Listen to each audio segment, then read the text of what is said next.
Bonjour à tous et bienvenue à tous sur cette conférence en ligne Prévention, l'acteur clé chez vous. Donc, je suis Leïla, coordinatrice du service formation de chez Julie et experte formatrice Julie.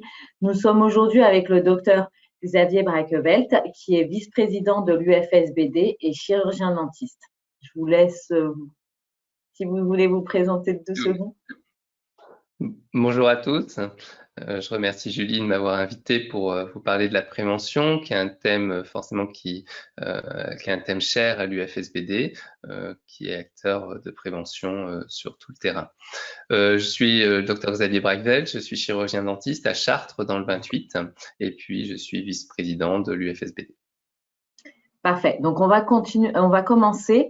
Alors, vous avez un petit encart de questions sur le côté à votre droite, normalement, au niveau de votre ordinateur. Donc, surtout, n'hésitez pas à vous poser vos questions. À la fin, nous pourrons répondre avec le docteur donc, aux différentes questions.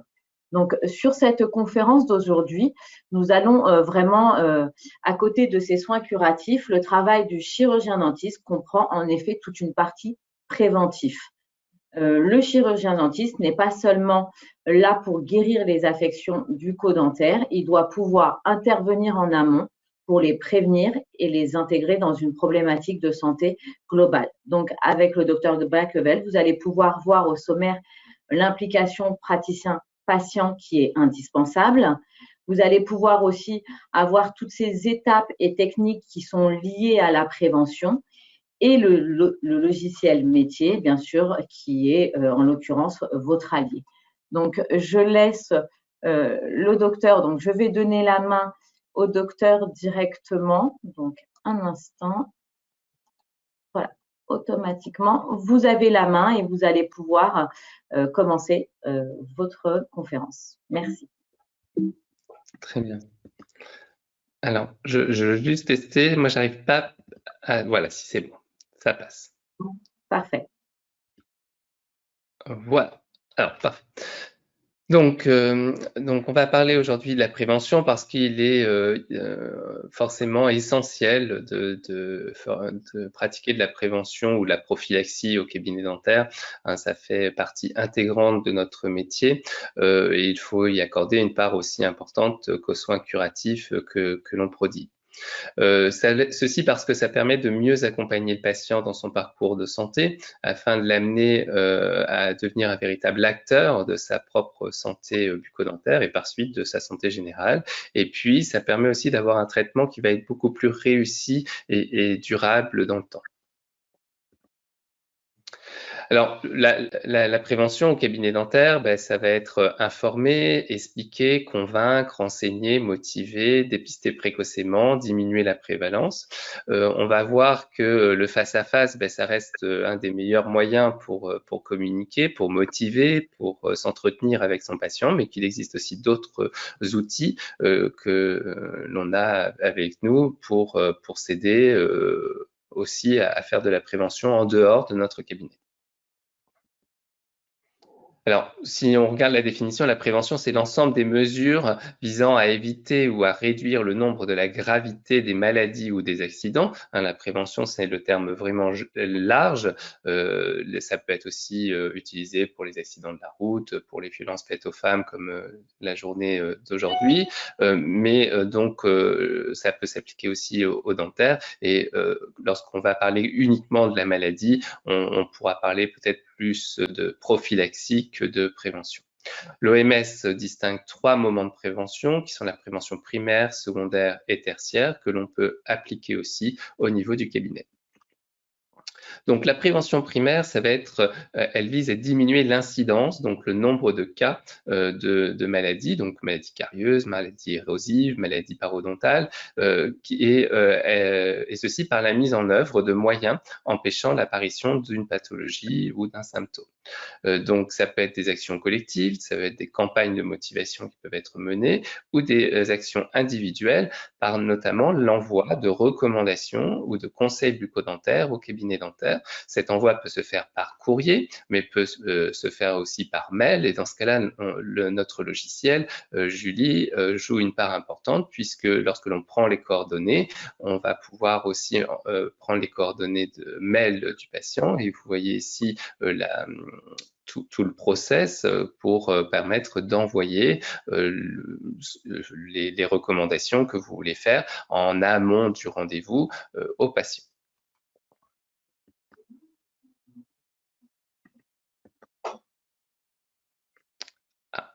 Voilà.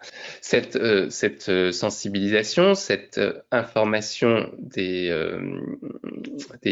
recommandations, on peut la faire aussi après dans la salle d'attente, hein, quand le patient est arrivé. Alors avant, on avait la possibilité d'utiliser des flyers ou des classeurs qu'on mettait à disposition de nos patients dans la salle d'attente. C'est forcément avec ces temps de pandémie, cette solution est remise au placard. Donc, on va pouvoir par contre s'aider d'une télévision de salle d'attente qui peut diffuser l'ensemble de nos recommandations sur lesquelles on porte l'importance, mais aussi on peut utiliser une tablette tactile avec notamment le logiciel JuliView, hein, qui va nous permettre de donner toutes les recommandations que l'on peut donner à nos patients. Et la tablette, elle est facilement décontaminable, donc facilement par rapport à ne pose pas de problème en termes de contamination.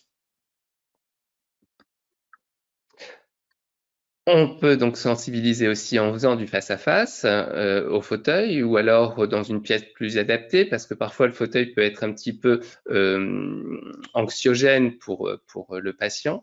Donc on peut aussi le voir dans un bureau adapté, une petite pièce. On n'a pas forcément besoin d'avoir un grand bureau. Moi, vous voyez, j'ai opté pour une console que j'ai transformée en bureau pour être plus proche du patient et répondre à ses attentes. Bien évidemment, tout ceci doit se faire dans un environnement plutôt silencieux.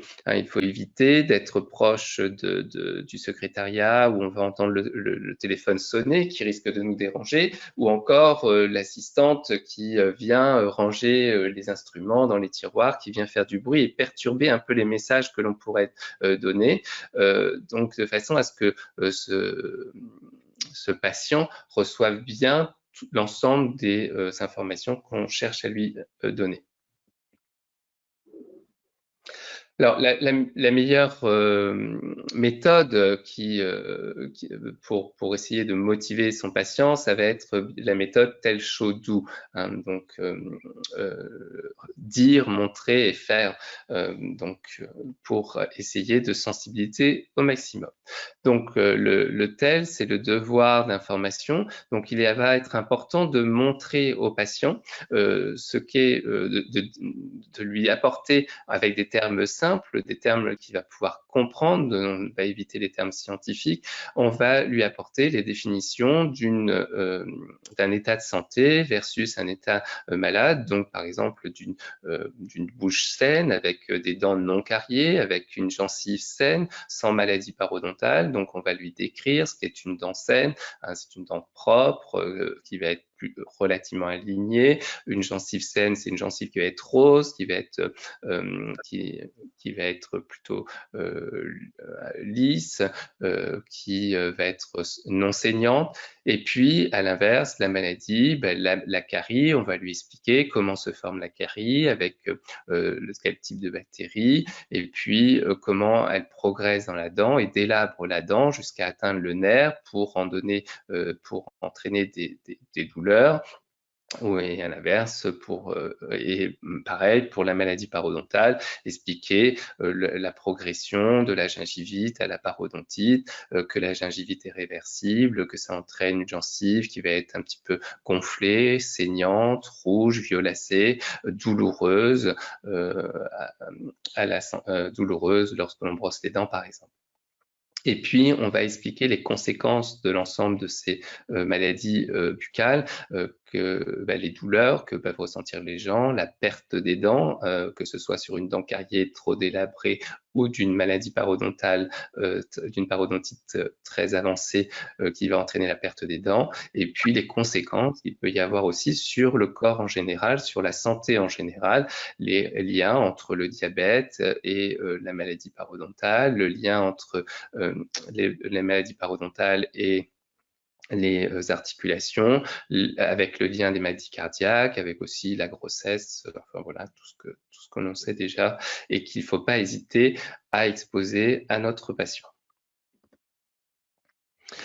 On peut aussi s'aider de fiches explicatives, de dessins. Si on est un bon dessinateur, on n'hésite pas à dessiner devant son patient. On peut aussi s'aider de films. Et l'ensemble de les fiches, les films, on peut là aussi les mettre en place sur notre logiciel JuliView et que l'on montre aussi à notre patient via une petite tablette qui est un bon moyen de communication.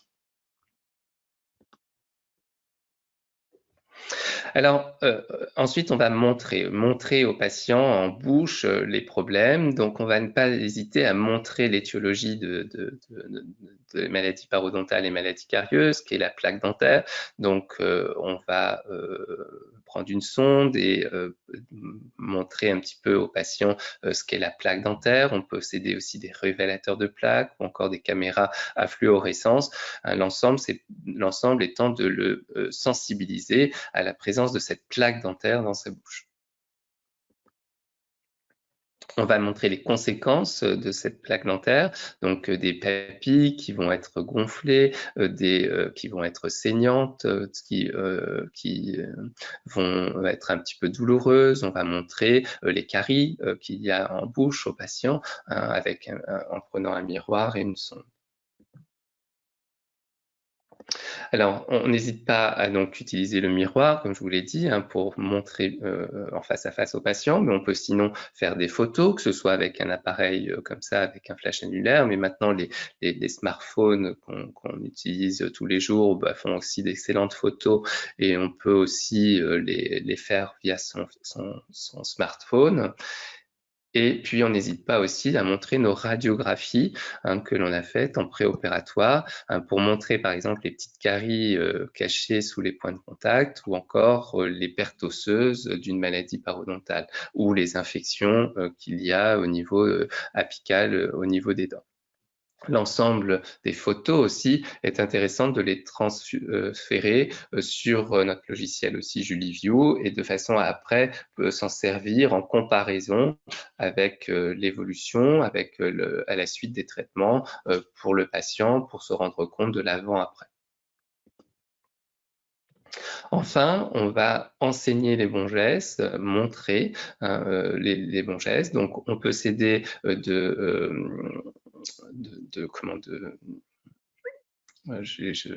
petits dentiers, de faux dentiers, là, de petits modèles de pédagogie, de petits modèles de démonstration sur lesquels on va montrer comment effectuer un bon brossage, comment effectuer les positions de la méthode brosse, par exemple, le bon mouvement de la brosse à dents du rouge vers le blanc, de la bouche ouverte, passer d'un côté pour rejoindre l'autre côté et revenir après à son point de départ en passant par la langue. On fait d'abord le bas, ensuite le haut.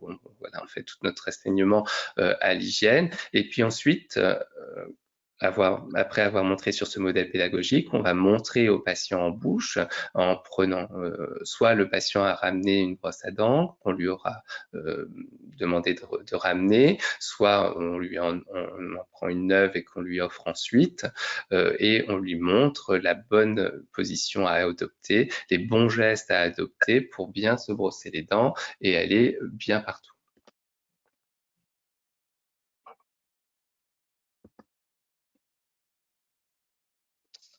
Ça passe pas. Ça passe pas? Bon, je vais voir si je peux vous redonner la main. Juste un instant. Non, ça passe pas. J'ai pris la main. Je vous redonne. Je vais vous redonner la main. Voilà. Okay. Vous l'avez. Et puis, Et puis donc, une fois qu'on a bien montré que le patient a bien compris, on vérifie qu'il a bien assimilé toutes nos recommandations et donc on lui demande de nous faire une démonstration, hein, de voir comment il applique les conseils qu'on lui a donnés. Et donc on n'hésite pas à le corriger ou à le valider si c'est très bien fait. Hein. Sachant que ça, forcément, ça se fait pas en une fois. Il est important d'y revenir, hein, aux séances ultérieures quand on revoit après le patient pour entamer notamment des soins curatifs. On n'hésite pas à passer un petit peu de temps en début de séance pour refaire le point, vérifier que tout a bien été assimilé ou répondre aussi aux questions du patient si entre-temps il lui est intervenu des questions à poser.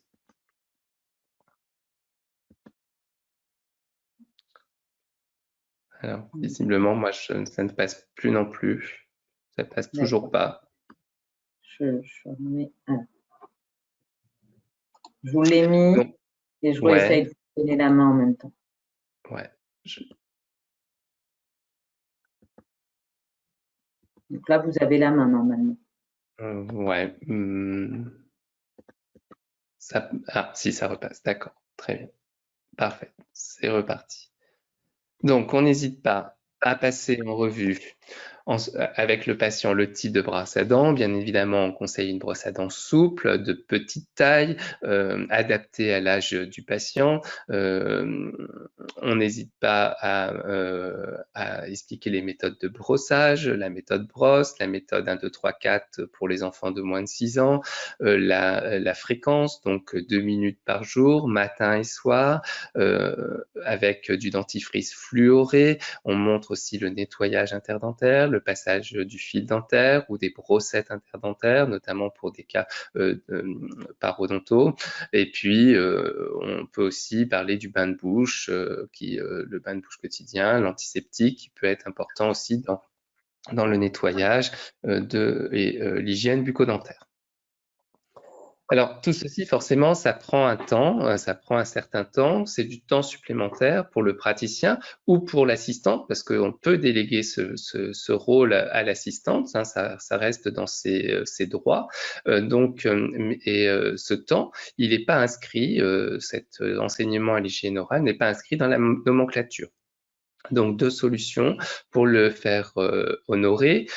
Soit on le place, nous, dans un acte, sur un devis et qui est fait en NPC non pris en charge, en respectant bien évidemment un tarif avec tact et mesure, avec un prix donc qui restera subjectif et qui sera très dépendant forcément de son coût horaire, de la zone géographique où on habite, du temps que l'on passe, et puis qui pourrait être très variable d'un cabinet à un autre. Si on n'a aucune idée de combien on peut facturer, il est peut-être intéressant de voir le tarif d'une consultation, par exemple, chez un voisin ostéopathe ou un pédicure, qui sont des actes qui ne sont pas pris en charge, qui ne sont pas remboursés pour le patient. Et donc, ça nous permet peut-être d'avoir une petite idée, une petite échelle sur laquelle on peut agir. Donc, soit on fait ça, soit dans ce cas-là, on ne présente pas cet acte dans la facturation et cet acte, il va être compris dans les actes que l'on va effectuer ensuite de prévention, comme par exemple des vernis fluorés, des surfaçages radiculaires, où le tarif est libre et dans lequel donc on va inclure notre enseignement à l'hygiène sur ces tarifs d'actes qui, eux, ont une nomenclature, même s'ils ne sont pas pris en charge. La prévention secondaire, ensuite, ça va se situer au début de la maladie. Elle vise à diminuer la prévalence des maladies. Donc, c'est essentiellement les examens bucco-dentaires, les dépistages, et puis de façon individuelle, on va voir, ça va être l'évaluation d'un risque carieux, d'un risque parodontal, ça va être le scellement des sillons, les fluorations. Alors, le BD. Le BD, c'est l'examen bucco-dentaire. Donc, il est prescrit de la femme enceinte, puis chez l'enfant à partir de 3 ans jusqu'à 24 ans et donc tous les 3 ans. Donc, c'est un examen que reçoit le patient. soit donc il est codifié, hein, ça je pense que vous le savez bien. Donc soit c'est un examen simple BDC, soit on peut faire de radio, soit on peut coder 4 radios ou une panoramique. Alors, dans les premiers temps de l'examen de la femme enceinte, quand c'est apparu, il y avait ces 2 fiches qui étaient recto verso, là, qui étaient données, qui étaient envoyées aux praticiens, qui étaient envoyées aux patients, pardon. Et c'était 2 fiches qui étaient très intéressantes parce que il y avait toutes les recommandations que l'on devait donner. Donc, je pense qu'il faut ces 2 fiches qu'il faut garder à l'esprit et sur lesquelles on peut s'appuyer pour faire notre prévention de l'examen bucco-dentaire ou même après de l'examen des 3 ans de l'enfant. Donc, bien, pour la femme enceinte, on parlera bien évidemment de l'importance de l'hygiène, on parlera du futur bébé quand il faudra commencer à brosser ses dents, donc dès qu'il y a apparition des dents, et puis éviter les transmissions croisées. On l'alertera aussi sur la relation maladie parodontale et grossesse, et puis ensuite sur les caries par rapport à ces enfants, éviter les boissons, les biberons sucrés, éviter le sucre, attention aussi aux médicaments en prise nocturne qui peuvent être parfois sucrés, hein, notamment les sirops ou certains antalgiques. Donc, on informera bien, on donnera des informations assez complètes sur tout cet examen. Ensuite, on a en prévention secondaire, on a l'établissement d'un bilan carieux. Alors, le bilan carieux, on va voir, il n'y a pas de codification. Il est important parce que sur certains actes de prévention, on nous demandera quel était le bilan carieux. On nous demandera la justification d'un bilan carieux. Donc, il est important quand même d'en réaliser un. Alors, il existe diverses on peut s'aider de divers bilans carieux, soit le cariogramme, soit celui de la HLS, soit celui de la FDI, soit celui de la ICCMS. Bon, ils sont parfois à rapport différent. Par exemple, celui de l'HAS, on passe d'un risque carieux faible à un risque carieux élevé. Donc, en fait, il n'y a pas de nuance. C'est soit on est tout l'un et tout l'autre. Et on va voir qu'avec l'HAS, on est rapidement, si on présente une carie, on est rapidement dans un risque élevé. Celui de la FDI va être un petit peu plus nuancé. On va avoir le risque carieux faible, moyen, modéré et élevé. Pour l'ICCM, on va avoir MS, on va avoir le faible, le modéré, le élevé et le très élevé. Donc voilà. Bon, après, c'est à vous de juger. L'idée, en fait, c'est de s'inspirer sur toutes ces différentes méthode d'évaluation de bilan carieux pour en tirer son propre peut-être bilan carieux que l'on va établir à notre cabinet, sur lequel on va donc mettre en évidence les signes essentiels pour nous de ce bilan carieux. Donc, le bilan carieux, il a donc, comme on l'a vu, des avantages et des limites pour chaque système. Donc, l'idée, comme je vous l'ai dit, c'est plutôt de se créer sa propre fiche de recherche de risque carieux individuel que l'on va conserver dans le dossier, hein, qui va nous permettre aussi d'informer le patient, de lui justifier ce que l'on a observé. Il n'est pas inscrit à la nomenclature, donc là, pareil, comme pour l'enseignement à l'hygiène, soit c'est nous qui le créons en faisant un acte en NPC, soit on l'ajoute, pareil, on l'inclut dans les soins que l'on fera ensuite. Et ce bilan carieux, il vous sera demandé lorsque vous ferez des vernis fluorés. S'il y a un contrôle de la CPAM, il vous sera demandé.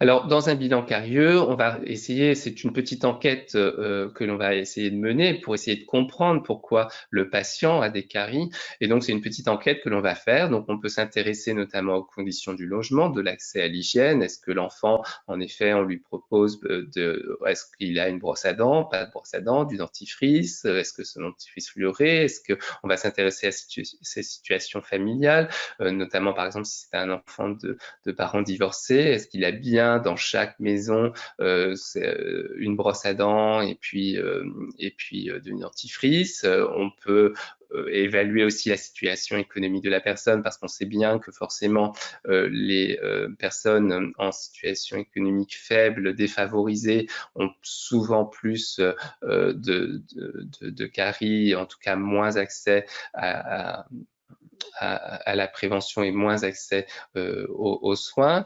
On peut s'intéresser aux difficultés d'insertion de la vie sociale, les antécédents familiaux. On va calculer l'indice carieux, l'indice CAO. On va contrôler la plaque, voir s'il y a eu de la plaque aussi. On va s'intéresser surtout à l'alimentation, à vérifier est-ce qu'il y a une prise d'aliments sucrés, est-ce qu'il y a du grignotage régulier de la personne. Ça peut être aussi des adultes, pour essayer de comprendre pourquoi on a un stade carieux avancé. S'il y a l'utilisation du fluor, le flux du pH salivaire, s'il y a des maladies chroniques, un handicap, l'état de l'émail, si on a par exemple des amylogénèses imparfaites ou des MIH. Donc, on essaie de faire un bilan assez complet pour enregistrer notre bilan carieux. Dans les méthodes officielles, par exemple, il y a certains secteurs qui n'apparaissent pas, certaines considérations qui ne se sont pas prises en charge, comme par exemple le sport en fait pas partie, mais ça c'est quelque chose que vous pouvez ajouter, parce que par exemple la sportive va avoir en général beaucoup plus tendance à prendre de boissons sucrées pour se donner de l'énergie, du peps avant une compétition. On ne prend pas en charge non plus, en principe, on ne regarde pas si la personne dort bien. Donc, il est intéressant. Ça peut être aussi un facteur qui peut être intéressant. Un enfant qui va mal dormir, ça peut être le signe en effet qu'il a des douleurs, qui l'empêche de dormir, donc qu'il a des caries, ou un adulte qui dort peu va jouer aussi sur son stress et peut-être sur son état carieux et parodontal. Donc, tout ça, c'est important d'en tenir compte.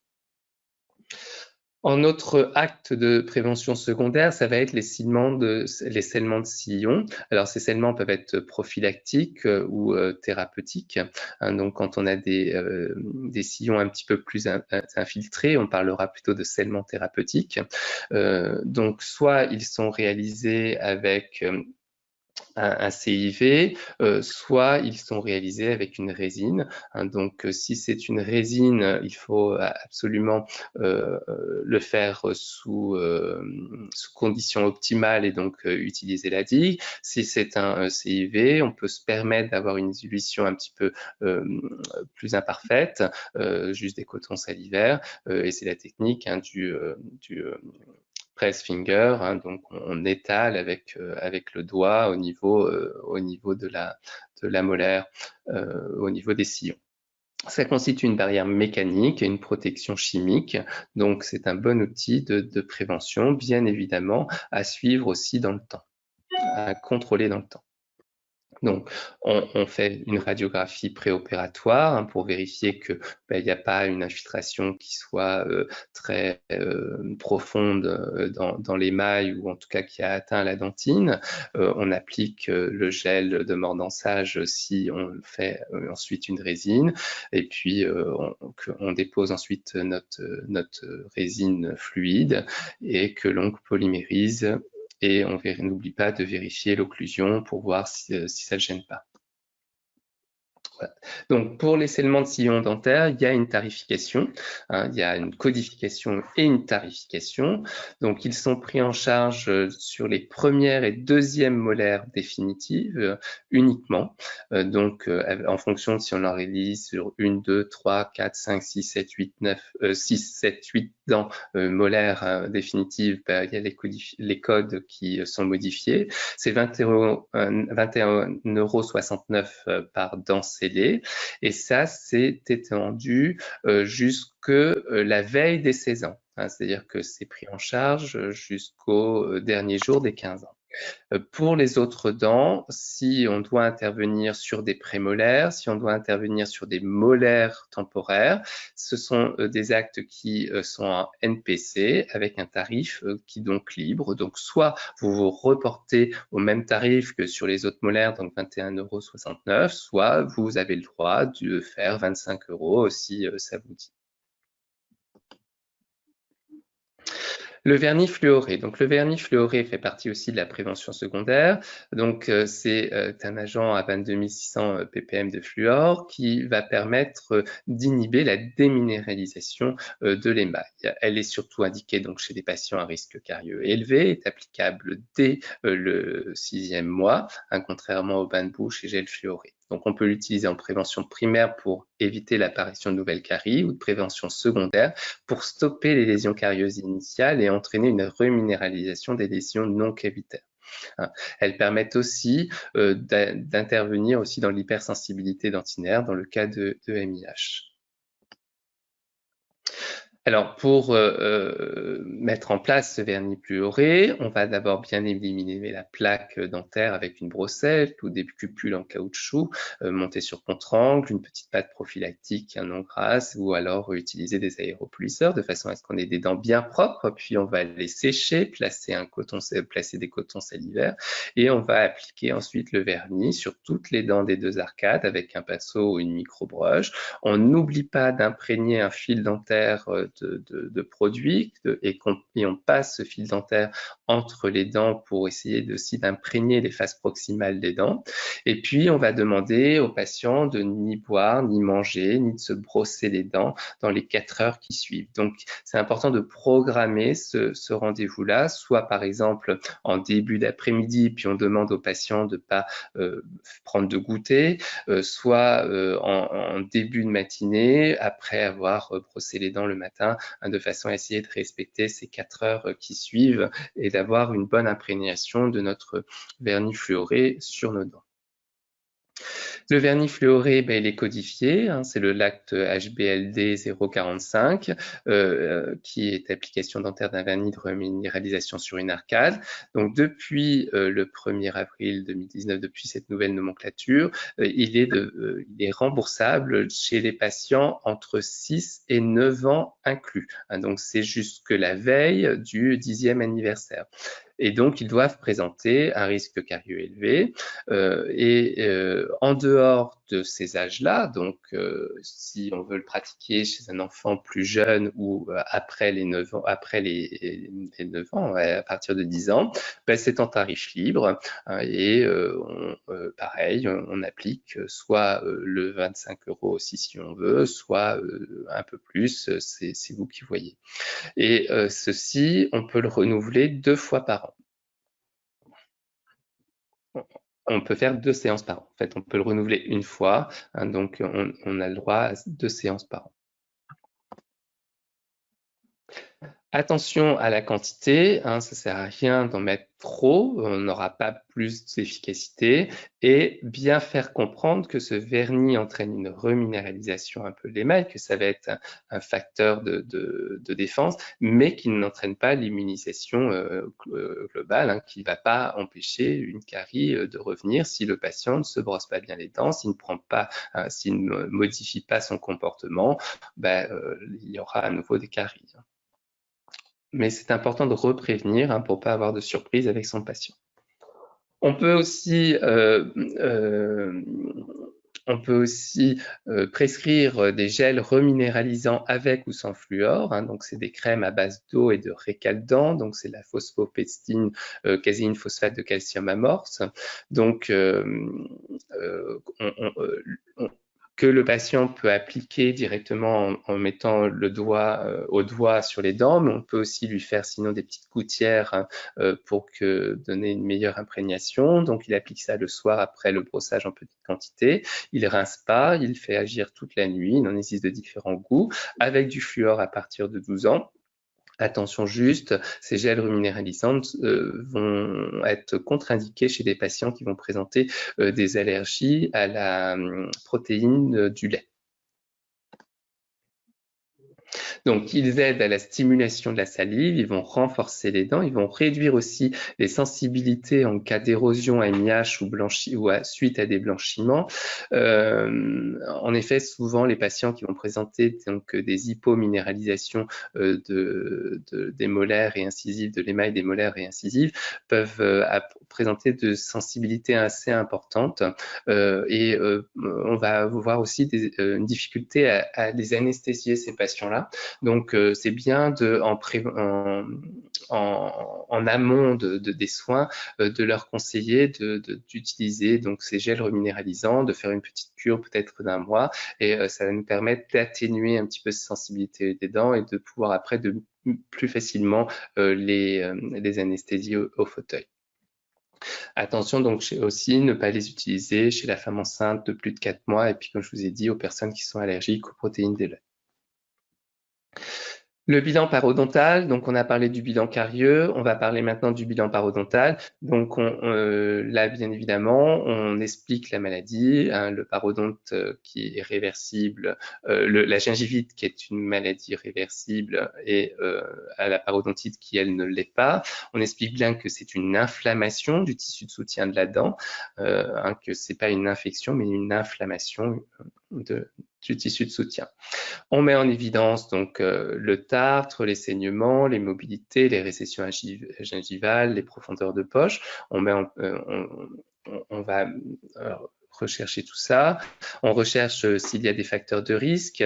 Donc, dans la nouvelle nomenclature, hein, il existe surtout trois facteurs de risque importants qui sont le tabac, l'obésité et le diabète, qui jouent un rôle donc dans les différents grades de la maladie et qui peuvent changer donc le stade de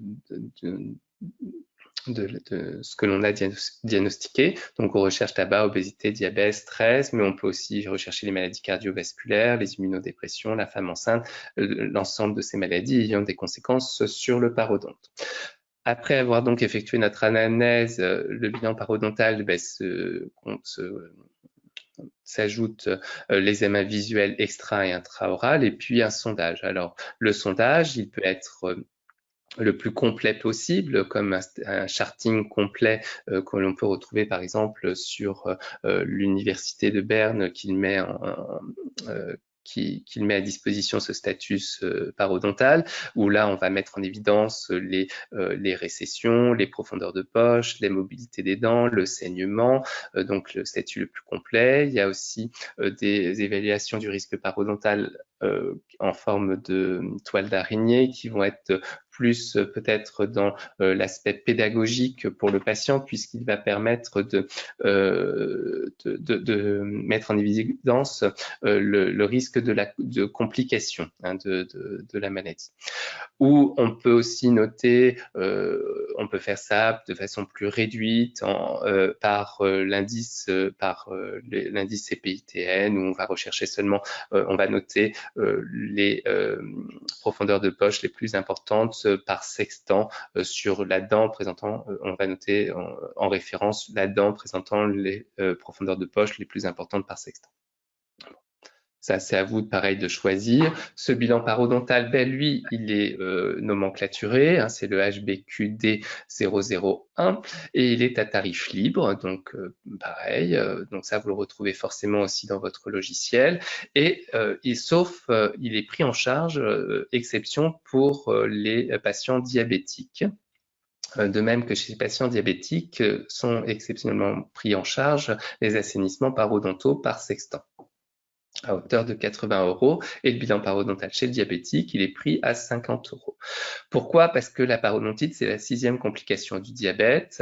Donc, il y a c'est bidirectionnel. Hein, le diabète influe sur la maladie parodontale et la maladie parodontale influe sur le diabète, sur l'équilibrage du diabète. Donc, ce bilan, il va être important pour inciter à prendre conscience aux patients diabétiques de l'interaction diabète-maladie parodontale, de l'inciter à la consultation, de suivre ces patients dans le temps, de soigner pour stabiliser la glycémie, puisqu'on a observé qu'en fait, une maladie parodontale soignée, stabilisée, faisait réduire la glycémie autant qu'un médicament chez le patient diabétique. Et puis, on va le motiver à une bonne hygiène dentaire et une bonne santé générale.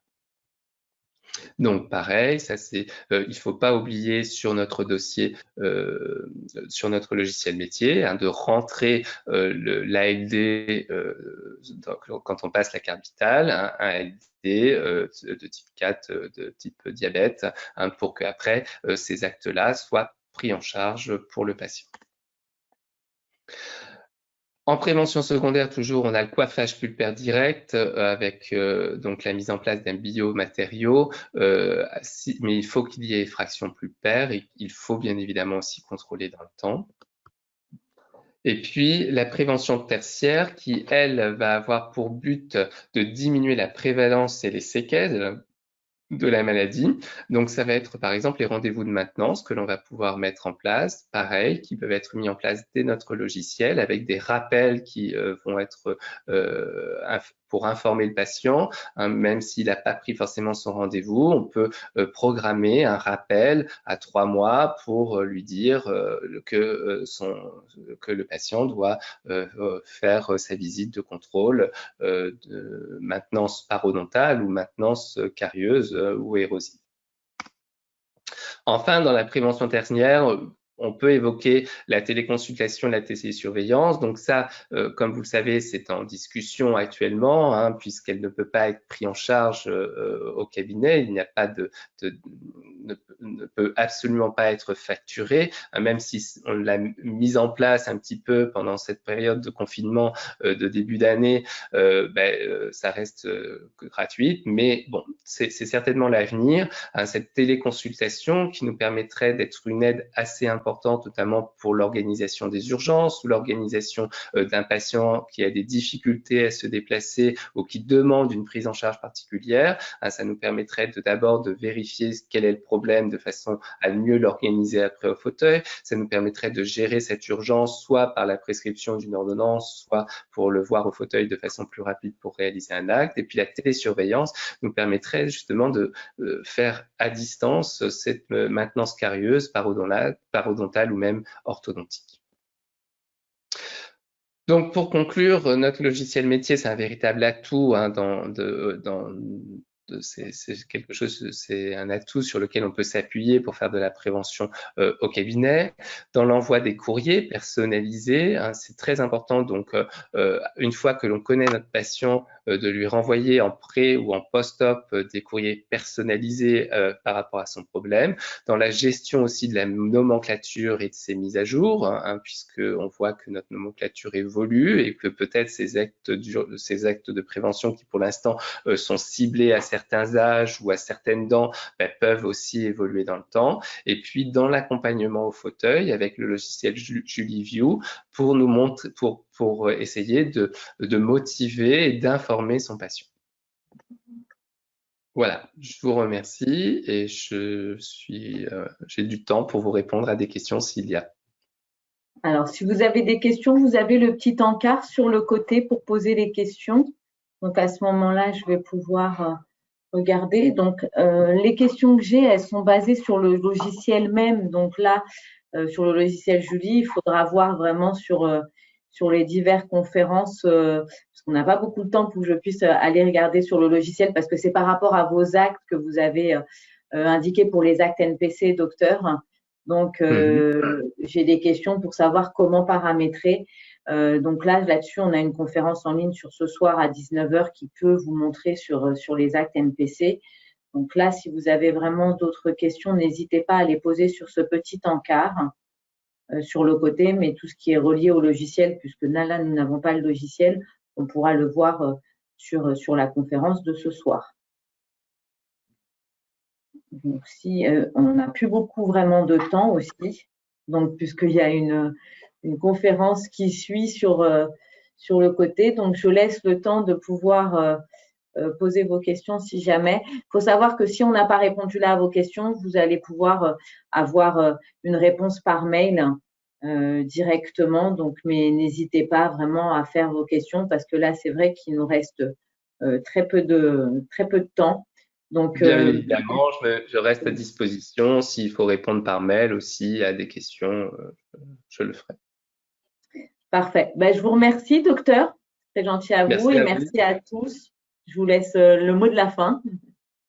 Eh ben, je vous souhaite une excellente après-midi, une bonne journée, même si dans ce contexte qui est un petit peu difficile avec nos EPI, notamment pour communiquer avec les patients, ben, il faut pas mettre de côté cette communication et toujours insister hein, sur cette prévention, même si on ne quitte pas notre masque, qu'on a une visière, qu'on est un peu en cosmonaute. Le message quand même oral passe et puis on peut communiquer un peu avec les yeux, avec les mains et donc ne pas se confiner et donc communiquer et faire de la prévention au cabinet. Merci Voilà. et à bientôt. Bonne journée. Merci. Au revoir. Bonne journée. Au revoir à tous.